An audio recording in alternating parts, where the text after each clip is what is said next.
Red Pill Relationships number 22. Busybody protection for your relationship. Hey guys, I want to welcome everybody to this publicly viewable edition of Red Pill Relationships. We're putting this out there for the whole world to see. We do these once a week, by the way, on a variety of different topics for our Patreon and Subscribe Star supporters only. We do occasionally put an episode out for everybody to see, and this is going to be one of those things. And we do this in hopes that if what you're about to see is appealing to you, if you think it's of use to you, then by all means, please feel free to come and support us on Patreon or Subscribe Star. Yeah, and I'll scroll a list of the ones we've done so far to give you a sense of the kinds of things we talk about, because it's things you're not going to hear anyplace else, and it's perspectives you're not going to hear anyplace else. So come on and join us. And now on to the regularly scheduled program, Paul. Hey guys, Paul here, and as usual, I'm with Tom, and this is Red Pill Relationships. Number what, Tom? Oh, God, Paul, I don't even know. I think it's like 15 or 16 or 17. I was thinking 17. It's somewhere between 14 and 85. So we'll stick the number on the screen and figure it out. Anyway, we're going to be talking about what I'll refer to as third-party interference in your relationships. It can come from in-laws, it can come from friends, it can come from even people your spouse or partner works for, their friends, their relatives. But it all boils down to the same thing. It's a little bit different. What's that, Tom? Therapists. Oh, yes, therapists, absolutely. Therapists are really notorious for helping women decide that he's the problem. Exactly. That's their stock and trade. That's what gets this. It's man. Him. Crazy. There's a little difference when it comes to things like in-laws. What we look at there is frequently when people grow up, we have a $2 word for this called enmeshment. When the family is enmeshed, when there's not much separation between a daughter and her parents or her siblings, when they're all involved intimately in each other's lives to a degree that's not healthy. What you find when you partner with somebody like that is, that old saying that it's not just her, it's the family. When they're enmeshed, you better believe it's the family. They're going to be right in the middle, all the way into being in the middle of your bedroom. This is what happens with enmeshment. Women having somewhat of a hive mind, also outside the family with their friends, will get out and their friends will convince them you're the problem, or a therapist will convince them you're the problem, or their people that they work with will convince. And if you find that the attitudes and opinions of people outside your marriage are intruding, or your relationship are intruding into that, then that is it's a sign your partner has very poor boundaries. Because a healthy relationship has a semi-permeable boundary around it. It means the couple can decide who to let in, who to keep out, where the limits are with what their opinions are going to be accepted. Like, most people would agree that, if your wife's boss wants to have input on your sex life, that's probably not a welcome thing. But believe me, there are people that will invite that stuff into their lives. Yes. And when they do, it creates havoc. So to put a point on all of it, that's sort of what we're talking about today. Tom, did I leave anything out? I think you got most of it, Paul. It is a problem whether you're married or friends or girlfriends or a spouse or whatever. It's right there. And I kind of like to think of it like a leak. If you are experiencing this kind of third-party interference, it's likely that your relationship has a leak. It's like your partnership is not really firm and the boat's leaking a little bit, and so it's good to find that leak and work on it, see what you can do about it. And sometimes that means you have to set limits. I mean, that I know I probably sound like a I'm beating a dead horse with this, but I really do believe that for men, especially, that identifying and living by their values is the most powerful thing that they can do. Yes. Is it in your values to have your mother-in-law or your girlfriend's sister have any say-so in your relationship? Should you accept a relationship where she has more allegiance to somebody outside the relationship than she does to you? And that's what happens. That's It is exactly what happens. It's a very painful proposition. I've talked to guys that have been very, very hurt by this. Oh yeah, man, it's tough. And what it goes back to is all the family of origin stuff, Paul. You know, because this is family of origin stuff played out in the here and now. Because we talked before about how, you know, usually there's two different cultures, her culture from her family, your culture from your family, and how between you and she, those things get explosive and blow up because they're very different. Well, when you've got in-laws, it comes home. And instead of blowing up between you and your spouse, it blows up between the whole family, you and your spouse. And it gets tricky. And I'll tell you, Paul, one thing that needs to be said is that men are vulnerable here because our whole culture blames men for just about everything, you know? And so it makes us more vulnerable to being the bad guy in a relationship kind of deal. And also when your wife, spouse, lover is enmeshed with her family, it also makes it very easy for you to become the bad guy. So, you know, watch out for that.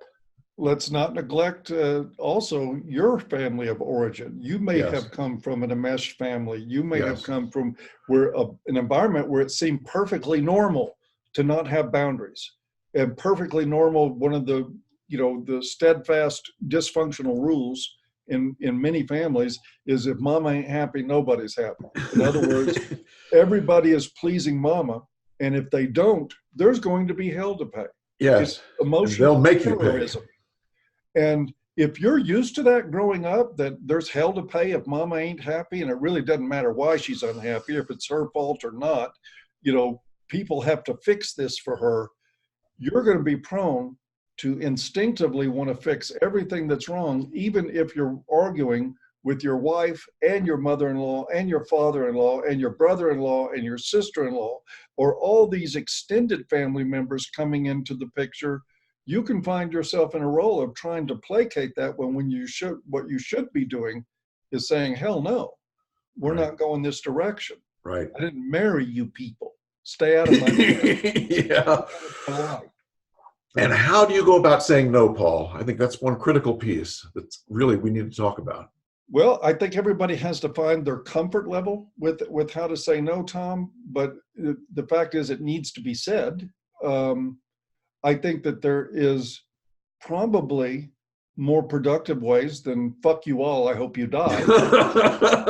Well, I was thinking strategically, you know, what I've found is with an enmeshed family or with families that are, you know, creating chaos, your best bet is to go straight to your spouse, just you and the spouse, and work it out. Do not involve everybody else, because the best immunity from something like this is a good connection between you and your spouse, lover, / wife, whatever, and a solid sense of camaraderie between the two of you. You know, so your best bet is to build that with her, you know. And yes, I agree with that totally. And you can explain to her, you know, one of the things that we tend not to do, there's a real wealth of information. As bad as the psychological establishment has screwed things up these days, there is still a wealth of information that's very, very helpful. Right. Relationships becoming and maintaining functionality. It's really great stuff. And you can perfectly well sit down with your partner, your girlfriend, your wife, and explain why it's really important to have boundaries around the relationship, that this is your way of protecting what you two are building together. Yes. What's valuable. You need her to engage with you to build that protection, so that because these people are going to come and go, people are going to die, what you've got to live with is his relationship. And it's perfectly acceptable to sit down and explain what boundaries mean, why they're good for the relationship. Then you get into situations like, let's say a father-in-law says, I'm not going to have you, your partner's happy, your wife is unhappy rather, and he says, I'm not going to have my little girl being unhappy. You're going to treat her better than this. Oh, God. And then you've got a challenge there to deal with because she's used to being rescued by him. Right. He's enabled his wife. If mom ain't happy, nobody's happy. Yeah. He's treated his daughter the same way. That's his little princess. Of course, all this stuff is dysfunctional as hell. It's and what do you say to the guy, Paul? What do you say to this guy that says that? What you say to the guy is, that's between her and I. Yes. This is not for you to discuss with me. Yes, and you say it in the nicest way you possibly can. You say it in the nicest way you can, but you say it period at the end of the sentence. Yes, because it's so critical, man. All of this stuff, one common denominator is they are trying to piss you off. They're trying to get you upset so you blow. And as soon as you blow, you lose. You lose. So you got to be really nice. You got to set the limit firmly. You got to say, this is what I want. This is what my wife and I need to do together, etc. But don't get upset. Don't even try not to even be, nasty with the guy. Just say it as calmly as you possibly can, because that's a win. If you could say it calmly, it's a win.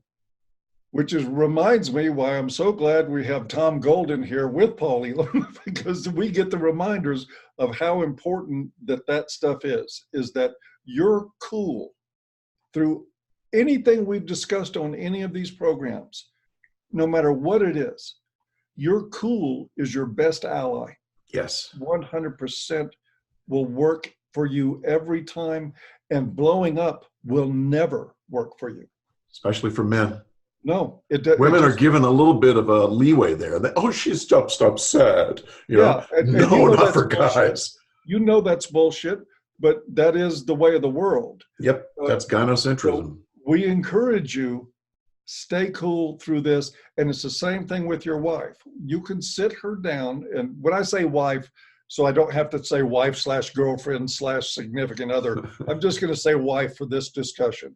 When you sit down with her, it is perfectly acceptable for you to calmly and with care, and I mean genuine caring, right, explain to her why you won't defend your actions in the relationship to her father. That this is not something you're going to do, that you want to work on and solve problems with her directly, right, because that's the only solutions you're ever going to get. Right. That you appreciate that he loves her and that he wants the best for her, but the fact of the matter is that's not his place in life. And this is something you have to lead.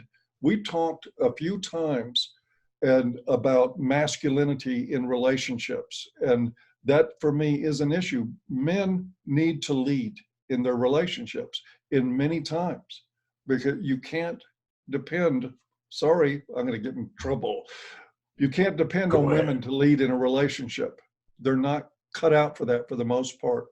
Men generally need to be the ones to take it upon themselves to set the example, to make the rules, and to make sure the rules are followed, but they have to do it as a leader, not as an autocrat, not as a dictator. You have to be able to show in your leadership why this is the caring, correct thing to do. Yes, in exactly. many cases, women will get that. It may take 10 years of work in a marriage to get this across. If your marriage is worth it to you, then that's okay. Let it take 10 years. But just don't lose your cool. And make sure that you're the one explaining why what's healthy is healthy. Yes, and it can be framed in terms of, this is good for the relationship. This is good for you and I together. This is not me versus you. This is something that's good for both of us. Yep. And you may have to do it 100,000 times. It's true. And again, we always have the caveat, both Tom and I always have the caveat, that if the point comes that you're not getting anywhere where she's inviting the father in and it's chaos and you're not getting anywhere, then you may have to rethink your options Bye. and say, see ya. Yep. But understand, this information is not stuff most people are taught That's in right. their lives. That's right. If you, an adult relationship with an adult woman, her hearing this stuff from you is probably the first time that anybody's ever sat down and explained this stuff to her. So Right. it's going to seem somewhat alien. Right. What do you mean my father's opinion doesn't count here? My father's opinion has mattered in my life every day of my life. That's all. He's God. Yeah, he's God. How can you fight with God? And the answer is, you don't need to fight with God. You just need to make sure that God minds his business. The answer is, our relationship is more important than that. Yes, more important than God. Well, there you go. It's a hell of a way to put it, but that's okay. But no, this is some of the most delicate stuff as it turns out. Oh man. The context of sorting through power struggles in relationships is where, boy, this is where you get to where the rubber meets the road, Tom, on dysfunction, family of origin stuff, yes, and how you're going to sort it out. Yes. It's why Tom keeps stressing the being calm and collected, because it's very easy for you. My impulse is, somebody else interferes in my relationship, fuck you. Yeah, exactly. That's my knee jerk. And what would happen if you did that with the father? You said to the father, fuck you. Fuck you, get out of my house. Right. What would happen? You've just ejected her family. Exactly. What do you think is going to happen? And if it's an enmeshed family, she feels like you have just ejected her. Yes. You know?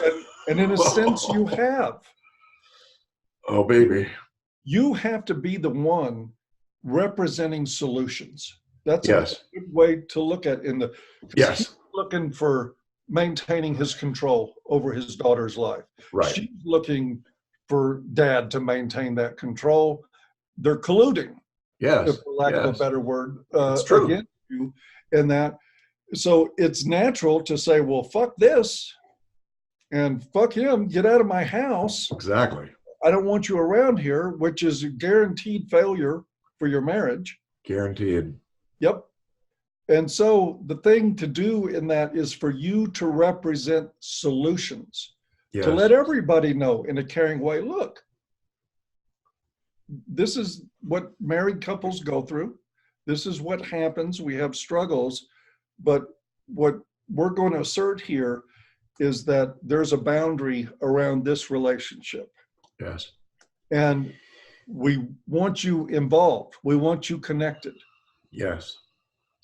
And but to keep decisions that boundaries like this are going to be made here between us. To keep the boundary strong, you've got to say what you want, and you've got to listen to what she wants.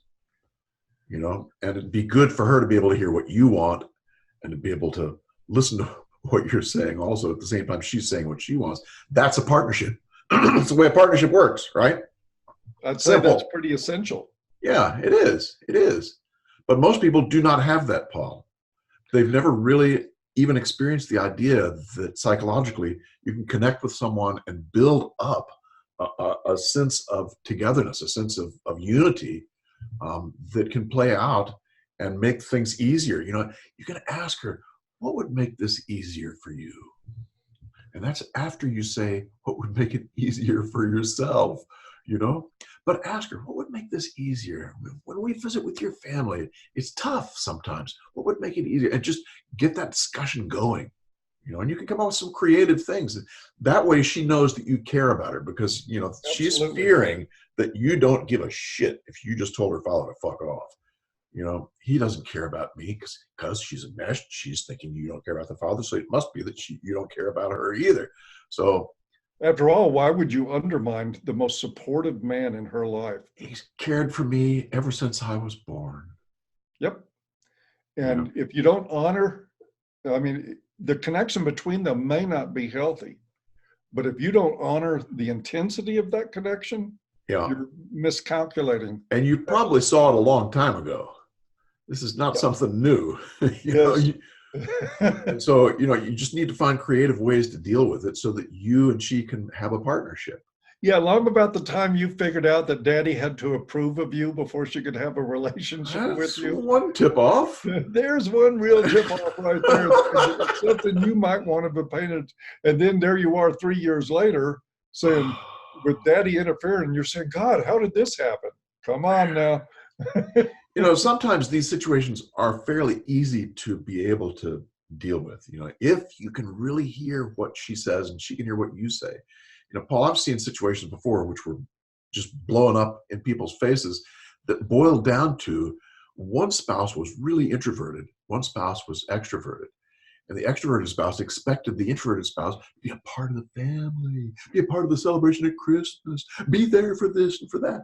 And so there were, what happened that solved it was that, you know, she found ways, or he found ways to be alone outside of things during the holidays and come back in for as much as she could tolerate and then go back out again. You know, so you find ways to deal with it. You find out what it is that's causing the trouble and go from that. Introversion, extroversion is often one of the pieces. You know? Absolutely. And another complication in this, again, is the basic, you've got to understand, people come together out of infatuation. Yeah. There's a chemical stuff going on, man. Oh boy. The oxytocin is just in high gear, and Dopamine. endorphins, and you're running on pure chemical energy, and you don't see a fault in this person. They're perfect. You couldn't imagine your life without them. They're the most perfect person in the world, and they think the same thing about you. And of course, you're both full of shit. You're full of chemicals. It's telling you to believe these things about each other. That's it. What happens when that wears off? Then the power struggle set in, and then you become like two siblings arguing with each other over what's going to be on the TV. Yeah, there you That's go. exactly what most marriages are for like decades sometimes. Yes. Two people fighting with each other over whose rules we're going to live by. Yeah. And if you're conscious of that and can negotiate consciously, thinking of your significant other and thinking of yourself, Yes. you have a big leg up on that game, because where marriages fail is where they can't get through the power struggles over Right. family of origins. That's where Yes. they fall apart. And I've seen it over and over again, Paul. The men tend to be concerned about what she wants and want to adjust to that, but they don't really bring up what they want. You know, men need to learn to say what they want. Because, guys, if you don't say what you want, you're screwed. Well, and to be fair to the men, women need to learn that when a guy's talking about what he wants, they need to shut up and listen. Amen to that. And yes, it goes both ways. Very difficult for a lot of women a lot of women are like, what do you mean what he wants? Since when does Right. what he wants make a difference? And look, they've been trained this way. Absolutely. It isn't like they woke up in the morning and had an evil laugh and said, I think I'll shut out everything he wants today. This is how we socialize women, that the world is all about them, that everything revolves around them. And for thousands of years, that's basically what's happened in relationships, is that it has been all about her. She's been the quartermaster. She asks for what she wants, and he goes out and provides for it. But alas, Tom Golden, this is red pill relationships. Exactly. And that's why things are now switched. And the guys need to start talking about what they need. Absolutely. And not always jumping to what she needs. Absolutely. Yep. You know, and I'm going to tell you that this is the biggest heartbreaker, because there's so many guys that I work with that are in divorces after 20, 25 years of marriage. Part of where they're at is they're devastated because it took 20, 25 years to figure out that they didn't matter. Yeah. And it's heartbreaking. It Yes. really is. This is why the true value to me of red pills is that, look, you don't have to end up like that. And if you did end up like that, there's by God a way out of it for you. Yes. Yes. But this is very serious stuff long term, Tom. So true, Paul. So true. Yeah. I mean, and one of the antidotes is for men to start saying what they want. And you got to get clear in your own brain what it is first. Because we're not trained to think about that, Paul. We're not trained to think about what we want. I was just going to say that that in itself, saying what you want, isn't for most men just as easy as saying what you want. They have to figure out what they do want first. Yes. Yes. Men frequently don't even know what their values are going Yeah. into a relationship. They don't Yep. know what they want. They think Yep. going in, because they're infatuated, well, what I want is her. Yes, of course. And to keep her happy. Yeah. As long as And she's happy, things are good. But And she's always happy, at least so far. yeah, so far. But, you know, there's Yes. a great line from a John Gorka song. It says, at first she'll seem like she's normal, but that only lasts a little while. Yeah. True story. That sums it up. That sums it up. But if it takes you, if for the first time you start thinking, what do I want? What are my values are? If it takes you 6 months to sort that out, that's fine. That's actually a pretty good timeline. If you've spent 20, 30, 40 years not thinking about what is important to you and what you value, then just 6 months to sort all that out and to have some values and desires in place, pretty good timeline. And if it takes a year, it takes a year. But the point is to spend time thinking seriously. Yes. What do you want? Yes. What makes you happy? Is it sex 3 times a week and hot meals? Is that all you Yes. need? Well, That's if good. that's Start. all you need, then that's all you need. But some guys want more than that. They want somebody that they can take into confidence, that'll listen to, you know, some shitty parts of their day. And if that's what you want to, you got a right to that as well. And but you need to bring it up because it ain't you'll going to happen never know. naturally. You What know? did Warren title one of his books? Women Can't Hear What Men Don't Say. And that's exactly right. That's exactly right. And sometimes men need to spend a good long while thinking about what it is they have to say. Yes. And one of the things you may find that you have to say is, I don't want your father in the middle of our arguments. Yes. There you go. Exactly. And that's not healthy for us. And it's not doing him any favors either. Right. These are complicated issues. And one of the things I love about doing this with you, Tom, is that I know that in the therapy world out there, men are not hearing this stuff from almost anybody. Right. Yeah. What they're hearing is make the woman happy. That's it. I've seen it over and over again, Paul. It's so amazing. It's literally amazing. You know, how in couples therapy, most couples therapists, I shouldn't say most, but many I've seen will automatically think about, what does she need? And why isn't he doing that? You know, it's like the default. It's like the default. And I think she thinks like that too in some ways. And so does he. Oh, God.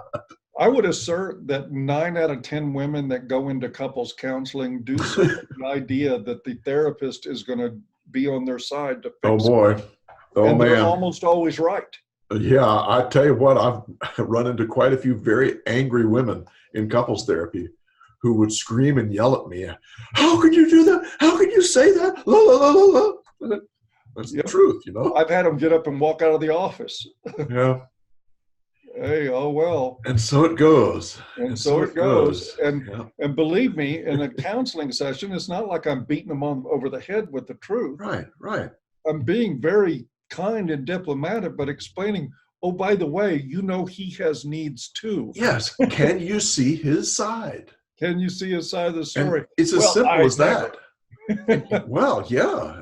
A lot of times that's what happens. Women can't hear it. Yep. They cannot hear it. And men are not talking about it either. So it's a mess. And if they're never going to hear it, guys, let that sink in. They're never going to hear it. That's probably true. You were talking before, Paul, about taking time out to think about things. And I wanted to say one thing about that. And that is, guys, solitude is your friend. You know, solitude is your friend. So get quiet, go someplace very quiet, turn off the lights, shut your eyes, and just be there for 15 or 20 minutes. And I'm telling you, good things start coming to you when you do that. Long enough to realize that solitude is your friend, because here's one of the challenges. Men abhor imbalance. When things are off kilter in the relationship, when mama's mad, in other words, or she's not talking or whatever, our instinct is we must fix this. We must get back to that balance. So we're not comfortable initially with solitude in the middle of that while that's going on, because we've got this lingering desire to have things fixed, to have them in balance. And of course, when things seem like they're fixed, then we don't need the solitude anymore because we're happy. The Right. thing is to walk through the difficult part of that solitude until you can find some peace. And so you can think about, just like what Tom said, it may be uncomfortable for a few minutes, but you'll get there. You will get to the other side of that. Yeah, I would urge the men to do at least 15 minutes a day, no matter what, of just There's an solitude. Just bathe in it, because it is healthy for you. It's good for you. You get quiet, good shit happens. You know, it's free. It's free. Try it. You'll like it. You know? And if you're uncomfortable alone in your own skin, that's telling you, here's a great opportunity to work on some self-improvement in life, because you should be comfortable Yeah. in your own skin. That should be a very peaceful place. Think back to, when was the last time you felt comfortable in your own skin? And I'll bet you, if you went back to when you were a little guy, you know, you probably did feel comfortable, unless you're in a really awful family of some sort. But think back to when the last time was that you felt comfortable in your own skin. That's a good exercise, Paul. Yeah, because I can promise you, if you get old enough, you'll be very comfortable in your own skin. Yes, isn't that the truth? Yes, it is. That's the truth. As That's where we testosterone end up. goes down, comfort goes up. Yep. But Paul, why do men want to fix things all the time? I think it's just our nature, Tom. Yeah. We are creators. Yeah. We create things. We build things. Yeah. We repair things. It is our instinct to see something wrong in the environment. And it's not just wrong with the woman in the environment, but to see anything wrong. And then when we fix it, what happens? I think we feel calm and at peace. We feel good. Yeah, sure. Man, I got this old car I work on sometimes. Getting this 10-millimeter bolt off of there is like struggles. Knuckles are all bloody. It's like, finally get the damn thing off. I go, yes, I feel great. I feel this rush that comes when we fix something, when we accomplish some task. There's a rush that happens in men that I do not think happens in women in the same way. I really don't. And I think they're finding now biologically that when we get that rush, it's kind of very similar to the rush that women get when they connect with others on a feeling level, you know? Therefore, guess what? Men want women to feel good like they do when they fix something. So men's wanting to fix women's problems is just, it's a matter of his wanting her to feel as good as he did, you know? And it's framed so many times by feminists and by whoever saying, oh, he only wants to fix things. That's bullshit. You know, it's bullshit. It's just that's what makes him feel good. A few weeks ago, Tom, my garage was an absolute wreck. And I spent all day for 2 days cleaning that garage out, getting things in order. And there's a big workbench at the front of the garage. I stained it. Get everything cleaned up, organized tools, put a pegboard up, got everything so that it was very sweet. And the feeling when I just stood there admiring the work when I was done was exactly what you're talking about. And to be really honest with you, I went back upstairs and I stayed there for a couple of hours and I had to go back downstairs and look at it again. Yes, because it felt so good. Because it feels good. Yes. It does feel good. Yes. Men want things to be in good repair. They do. Yes. That includes relationships, but guess what? Relationships aren't garages. They're not cars. They involve other people. And sometimes we have to let other people be broken so that we can get okay with ourselves. Yes. And that is a learned skill that comes with aging in men. But that's not to say that you have to wait to be as old and gray as I am. Practice. Practice that. Absolutely. Yeah. Anyway, I think we've covered it, Tom. Are we good? Yeah, whatever number of red pill relationship this is, I really did enjoy the talk. Paul, I think it's 20-something. And yeah, maybe it is 20. We'll have to look. Anyway, we're going to be embarrassed no matter what way you cut it. We're going to put this one out publicly for the whole world to Oh, see. that's And I want right. to invite all of you who are watching this that if you like the content, if you come join us on Patreon, subscribe star, links below. We appreciate the support very much. Anything to add to that, Tom? No, I hope you like it. I'd forgotten all about that we were going to do that. I shouldn't have said fuck so Yeah. many times. Oh, well. Oh, I'm me. sure our audience will forgive us. I think they will. I think they will. Because we know, Paul, that men, Are, good. as are you. That's it. All right. Y'all take care then. Take care. We'll Bye-bye. see you.